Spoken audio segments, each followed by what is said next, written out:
Hello friends, good morning. You are most welcome in online classes again. चलिए अब आगे हम अभी तक जो हमने पढ़ा या पढ़ाया, रिकोर्स एगेंस्ट आर्बिट्रल अवार्ड, एक अवार्ड जो ग्रांट किया जाता है उसको सेटिसाइड करने के लिए किन किन आधारों पर चैलेंज किया जा सकता है और वो आवेदन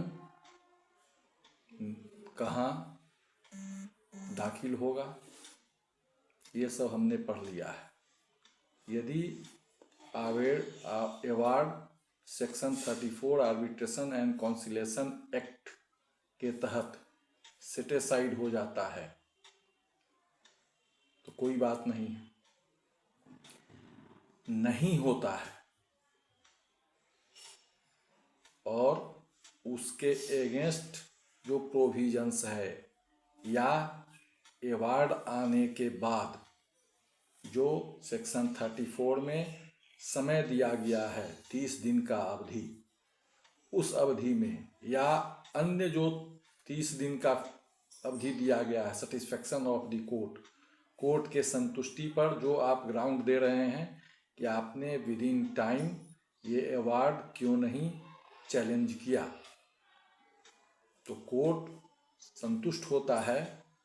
उस अवधि के बीत जाने के बाद वो अवार्ड अंतिमता को प्राप्त होता है, फाइनलिटी को प्राप्त हो जाता है। सेक्शन 35 यही कहता है, फाइनलिटी ऑफ आर्बिट्रल अवार्ड्स। इसमें कहता है कि subject to this part an arbitral award shall be final and binding upon the parties and person claiming under them respectively.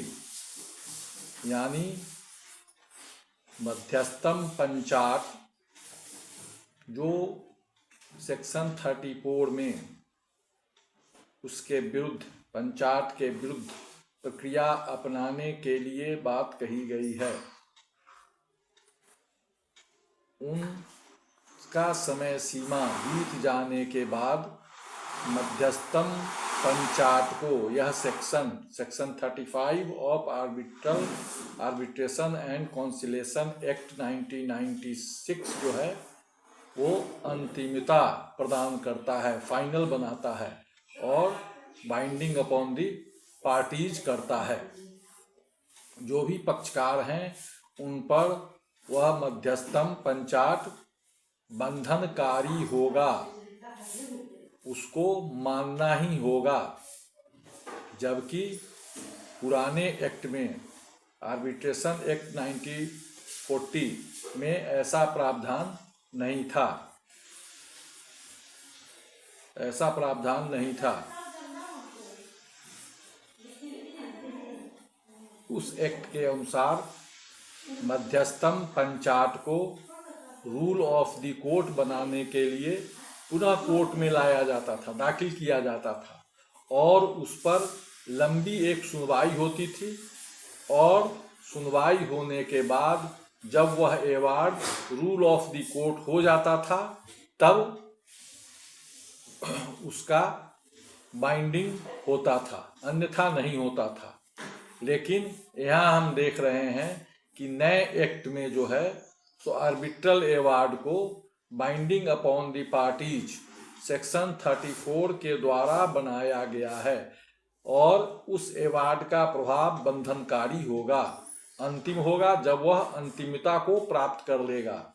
यानी सेक्शन 34 में जो रिकोर्स है उसका अवधि बीत जाने के बाद, सपोज कीजिए कि कोई व्यक्ति सेक्शन 34 में विद इन टाइम अपील किया, तो एप्लीकेशन दिया, तो सेक्शन 34 में उसको अवार्ड को सेटिसाइड करने के लिए या कंफर्म करने के लिए जैसा भी आदेश आया उस आदेश के खिलाफ विरुद्ध कोई पक्षकार सेक्शन 37 के तहत अपील में जा सकता है और वहां से या तो अवार्ड सेटिसाइड हो गया तो कोई बात नहीं, नहीं वहां से भी कंफर्म हो गया तो वैसी स्थिति में वो फाइनल और अंतिम last final binding upon the parties हो जाएगा। तो यहाँ हम देख रहे हैं सेक्शन 35 सिर्फ अवार्ड को, उसका जो रिकोर्स का प्रोसेस है उसको हो जाने के बाद या तो कोई पक्षकार उस रिकोर्स को एडॉप्ट करता है, उस प्रक्रिया को करता है या नहीं करता है। तो दोनों स्थिति में अवार्ड ग्रांट होने के बाद अवार्ड को अंतिमता प्रदान करता है यह सेक्शन। और अंतिम अवार्ड जो है, जो सेक्शन 35 के लाइट में last final binding upon the parties है, तो वैसे अवार्ड को सेक्शन 34 जो है आर्बिट्रेशन एंड कॉन्सिलेशन एक्ट 1996 वो इन्फोर्समेंट की व्यवस्था करता है। उसको उस अवार्ड के अनुरूप उस अवार्ड में जो आदेश दिया गया है जिसके पक्ष में, उस अवार्ड को आदेश को लागू करवाने की व्यवस्था सेक्शन 36 के द्वारा दी गई है, जो इन्फोर्स कराता है, उस अवार्ड को प्रभावी बनाने के लिए प्रक्रिया प्रदान करता है। वैसी स्थिति में सेक्शन 35 के तहत जब कोई अवार्ड फाइनलिटी को प्राप्त हो जाता है, अंतिम हो जाता है, उसके एगेंस्ट कोई भी रिकोर्स जो बचा हुआ है वो नहीं बचा रहता है, या पक्षकार खुद नहीं जाते हैं एप्लीकेशन देते हैं सेक्शन 34 में, या सेक्शन 34 में एप्लीकेशन देते भी हैं तो उसके बाद जो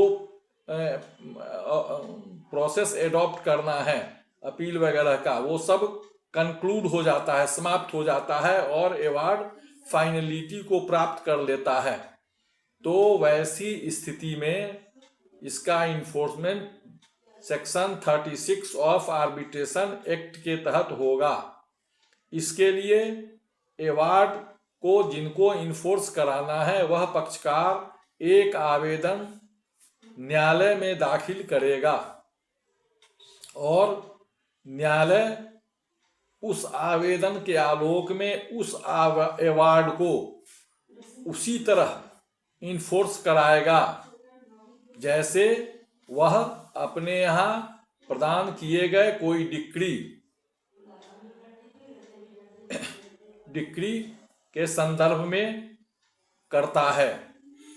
उसी प्रक्रिया के तहत वो उस अवार्ड का सीधे इन्फोर्समेंट कराएगा, जबकि यह सब व्यवस्था पुराने एक्ट में नहीं था। 1940 एक्ट में यह व्यवस्था नहीं दी गई थी।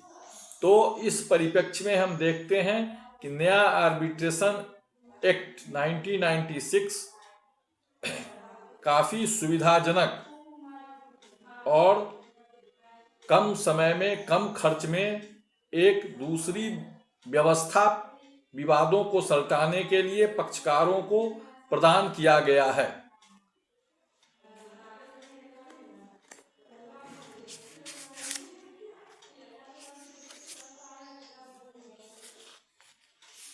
अब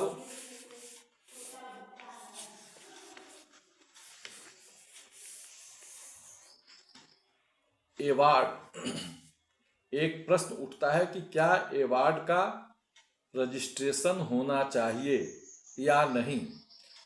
तो ऐसे आर्बिट्रेशन एक्ट 1996 जो है वो अवार्ड के रजिस्ट्रेशन के संबंध में, निबंधन के संबंध में अनिवार्यता को नहीं प्रदान करता है, कंपलसरी रजिस्ट्रेशन नहीं है। फिर भी बहुत सारे मामले में मध्यस्थम अवार्ड का रजिस्ट्रेशन होना है। कई एक केसेज में सुप्रीम कोर्ट ने उसको इन्फोर्स करने के पहले उसका कंपल्सरी रजिस्ट्रेशन के विषय में कहा है कि वैसे अवार्ड जो कुछ मामले में इन्फोर्स होने के लिए आते हैं उनका रजिस्टर्ड होना अनिवार्य है और उस पर विधि के अनुकूल कोर्ट फी का पेमेंट जो है, रजिस्ट्रेशन फी का पेमेंट जो है वो भी अनिवार्य है। तो यहाँ हम देख रहे हैं कि आर्बिट्रल अवार्ड जो है उसका फाइनलिटी सेक्शन 34 में प्रदान होगा, किन परिस्थितियों के बाद, और फाइनलिटी प्राप्त होने के बाद मध्यस्थम अवार्ड जो है उसका इन्फोर्समेंट सेक्शन 36 के तहत कैसे होगा। तो आज के लिए इतना ही। अब फिर हम मिलते हैं अगले क्लास में सेक्शन 37 जिसमें अपील की व्यवस्था दी गई है। वैसे हमने आपको बताया है कि arbitral award final last binding upon the party होता है, इसके एगेंस्ट अपील का कोई प्रोविजन नहीं है। तो अवार्ड के एगेंस्ट अपील का कोई प्रोविजन नहीं है, यह दिमाग में रखना है। लेकिन एक्ट में अपील की व्यवस्था दी गई है, किन किन परिस्थितियों में अपील किया जा सकता है। सेक्शन 37 अपील की व्यवस्था दे रहा है, जिसमें दिया गया है कि सबसेक्शन 1 अपीलेबल ऑर्डर्स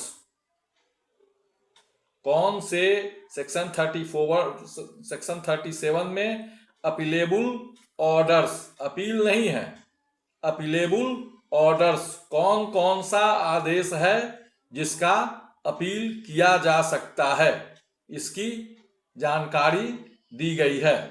सबसेक्शन 1 कहता है an appeal shall lie from the following orders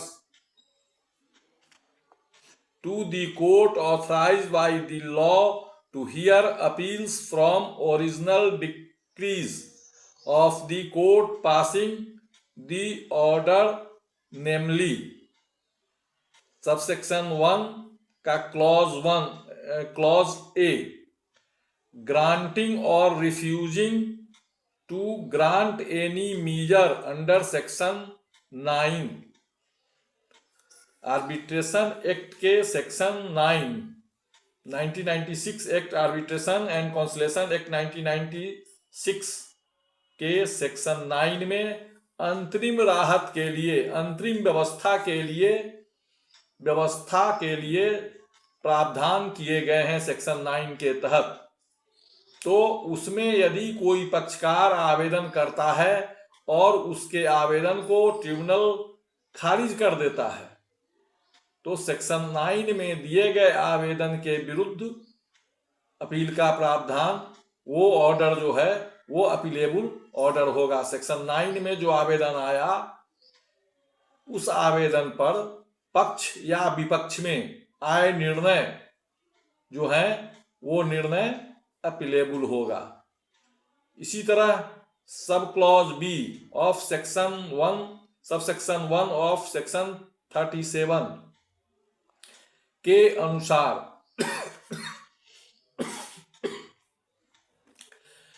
setting aside or refusing to set aside an arbitral award under section 34, एक आर्बिट्रल अवार्ड को सेट असाइड करने के लिए जो आवेदन सेक्शन 34 के तहत दिया गया है, उस अवार्ड को सेट असाइड कर दिया जाता है, तब भी उस आदेश के विरुद्ध या सेट असाइड नहीं किया जाता है तो उस आदेश के विरुद्ध अपील किया जा सकता है। वह ऑर्डर जो है सेक्शन 34 में दिए गए आदेश जो हैं अवार्ड को सेट असाइड करने के लिए, वो आदेश अपीलेबल आदेश है, उसके विरुद्ध अपील का प्रावधान है और किया जा सकता है। अब आज के लिए इतना ही। अगले क्लास में सेक्शन 37 का सब क्लॉज डू हम बताएंगे।